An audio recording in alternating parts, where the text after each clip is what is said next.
यानंतर आता घेऊयात बातम्यांचा वेगवान आढावा. बघूयात टॉप 9 राजकीय बातम्या. शिवसेना पक्ष आणि चिन्ह प्रकरणी यासोबतच आज आमदार अपात्रता प्रकरणावर सुद्धा सुनावणी होणार. तर मागच्या आठवड्यामध्ये सलग 3 दिवस युक्तिवाद पार पडल्यानंतर आज पुन्हा ठाकरेंचे वकील कपिल सिब्बल युक्तिवाद करणार.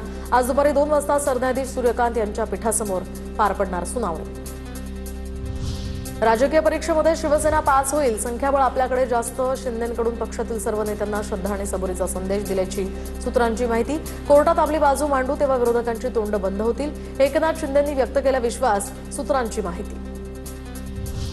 मुख्यमंत्र्यांना मंत्र्यांनी घेतलेल्या निर्णयावर हस्तक्षेप करता येणार. राज्य सरकारकडून महाराष्ट्र शासन कार्यपद्धती नियम 2026 अधिसूचित. सार्वजनिक हिताच्या दृष्टीनं कोणत्याही मंत्र्यांचा निर्णय बदलण्याचा कायदेशीर अधिकार मुख्यमंत्र्यांना. माझ्यावर महाराष्ट्राची जबाबदारी. मी इथेच राहणार. दिल्लीमध्ये पंतप्रधानांच्या भेटीनंतर मुख्यमंत्री फडणवीसांचा पुनरुच्चार. रिकाम टेकड्या लोकांना माझ्याविषयी चर्चा करायला आवडतात. फडणवीसांची टीका. मोदींना उत्तम कॅबिनेट बनवायचं आहे, त्यामुळेच त्यांना फडणवीसांची गरज. दिल्लीमध्ये या असं मोदींनी कालही फडणवीसांना सांगितलं असेल. मुख्यमंत्री फडणवीसांना राष्ट्र साथ घालतंय. तर फडणवीस मोदींच्या भेटीवर संजय राऊतांची प्रतिक्रिया. 21 ऑगस्टला केंद्रीय मंत्रिमंडळाचा विस्तार होण्याची शक्यता. सूत्रांची माहिती. तर मंत्रिमंडळ विस्ताराकडे संपूर्ण देशाचं लक्ष.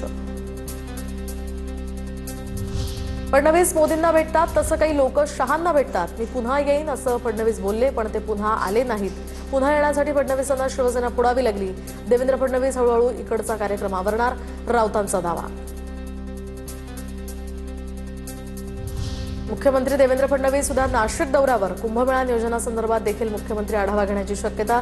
नाशिकमधील खड्ड्यांवरून झालेल्या वादानंतर मुख्यमंत्र्यांच्या या नाशिक दौऱ्याला महत्त्व. मुख्यमंत्र्यांनी नाशिकला 25 ते 30 कोटी रुपये घेऊन जावं. दरम्यान खड्ड्यांमुळे ज्यांचा मृत्यू झाला त्यांना 1 कोटी आणि जखमींना 50 लाख द्यावेत. मुख्यमंत्री फडणवीस यांच्या नाशिक दौऱ्यावरून राऊतांची टीका. आता बघूयात टॉप 9 मोठ्या बातम्या. कुंभमेळ्यातील बनावट वर्क ऑर्डर प्रकरणामध्ये मोठी आर्थिक उलाढाल. तनय महाजनच्या बँक खात्यामध्ये 2 कोटी 72 लाख जमा झाल्याची पोलिसांची माहिती. नरेंद्र महाजननं रोख स्वरूपामध्ये 36 लाख 50 हजार घेतल्याचाही संशय. ठेकेदारांकडून सुमारे 3.5 कोटी रुपये उकळल्याचा तपासात हे समोर. एकनाथ शिंदेंनी काँग्रेसमध्ये जाण्यासाठी अनेकदा चाचपणी केली. त्यावेळी सुद्धा ते रात्रीच प्रवास करत होते. राऊतांचा मोठा दावा.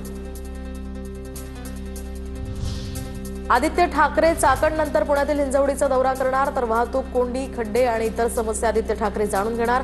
आदित्य ठाकरे आजच हिंजवडीमध्ये जाऊन पाहणी करणार. उपमुख्यमंत्री एकनाथ शिंदे यांच्यासमोर भलतेच वंदे मातरम गाणे वाजले. परिवहन विभागाच्या कार्यक्रमामध्ये वंदे मातरम ऐवजी बॉलिवूडचं गीत वाजलं. शिंदे यांच्यासोबत मंत्री उदय सामंत आणि मंत्री प्रताप सरनाईकही उपस्थित. अमराठी रिक्षा टॅक्सी चालकांवर आजपासून कारवाई. आधी 1 महिन्याची नोटीस देणार. त्यानंतर मराठी न आल्यास 3 महिन्यांसाठी परवाना रद्द होणार. महाराष्ट्रात व्यवसाय करायचा असेल तर मराठीत बोलावंच लागेल. सरनाईकांचं आवाहन. मराठीची सक्ती नाही, मराठीची भक्ती आहे. रिक्षा चालकांच्या मराठी सक्तीवरून शिंदेंची प्रतिक्रिया. तर मी देखील रिक्षा चालवली आहे, त्याचा मला अभिमान. अमराठी लोकांशी मराठीमध्ये संवाद साधणं ही मराठी माणसाची जबाबदारी. शिंदेंची प्रतिक्रिया. मराठीच्या सक्ती संदर्भात उद्या परिवहन विभागाची महत्त्वाची बैठक. बैठकीमध्ये मंत्री सरनाईक कारवाईची दिशा ठरवणार. अमराठी रिक्षा टॅक्सी चालकांच्या परवान्याची आकडेवारी या ठिकाणी काढा. मंत्री सरनाईकांचे परिवहन विभागाच्या अधिकाऱ्यांना आदेश. चाकण एमआयडीसीच्या धर्तीवर राज्य सरकारचं मोठं पाऊल. एमआयडीसीमध्ये आता टप्प्याटप्प्यानं इंडस्ट्रियल टाउनशिप ऍक्ट लागू होणार. उद्योजकांच्या अडचणी दूर करण्यासाठी राज्य सरकारचं हे मोठं पाऊल. रस्ते, गटारी आणि ड्रेनेजची देखभाल सुद्धा इंडस्ट्रियल टाउनशिप अंतर्गतच होणार. भ्रष्टाचारी नवऱ्याला वाचवण्यासाठी भाजपमध्ये गेलेल्या बाई राहुल गांधींवर टीका करतात, आरोप करतात. चित्रा वाघ यांचं नाव न घेता वडेट्टीवारांची टीका.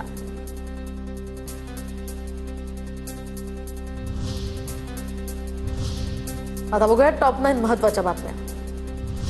राज्य मंत्रिमंडळाची आज दुपारी 12 वाजता बैठक. मंत्रिमंडळ बैठकीआधी राष्ट्रवादीच्या मंत्र्यांची बैठक. उपमुख्यमंत्री सुनेत्रा पवारांच्या उपस्थितीत ही बैठक होणार. मराठा आंदोलक मनोज जरांगेंकडून मुंबई जाम करण्याचा इशारा. 58 लाख नोंदींचं प्रमाणपत्र मला पाहिजे. वेळ आली तर सरकार पाडणार. जरांगेंचा इशारा. मराठा आणि कुणबी एक होऊ शकत नाही. ओबीसींवर घाव घातला जातोय. विजय वडेट्टीवारांचा आरोप. तर ओबीसींच्या 378 जाती असलेल्या कळपात येऊन काय कराल? वडेट्टीवारांचा सवाल.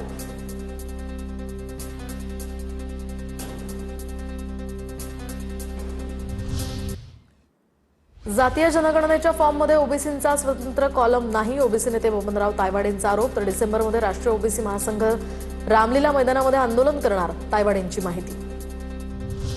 नवनाथ वाघमारेंविरोधात बार्शीतील सकल मराठा समाज आक्रमक. नवनाथ वाघमारेंना चोप देणाऱ्यांना 10 लाखांचं बक्षीस जाहीर. मराठा समाजाचे नेते डॉक्टर कपिल कोरके यांच्याकडून हे बक्षीस जाहीर. नवनाथ वाघमारेला पहिल्यांदा मारेल त्याला 10 लाख बक्षीस.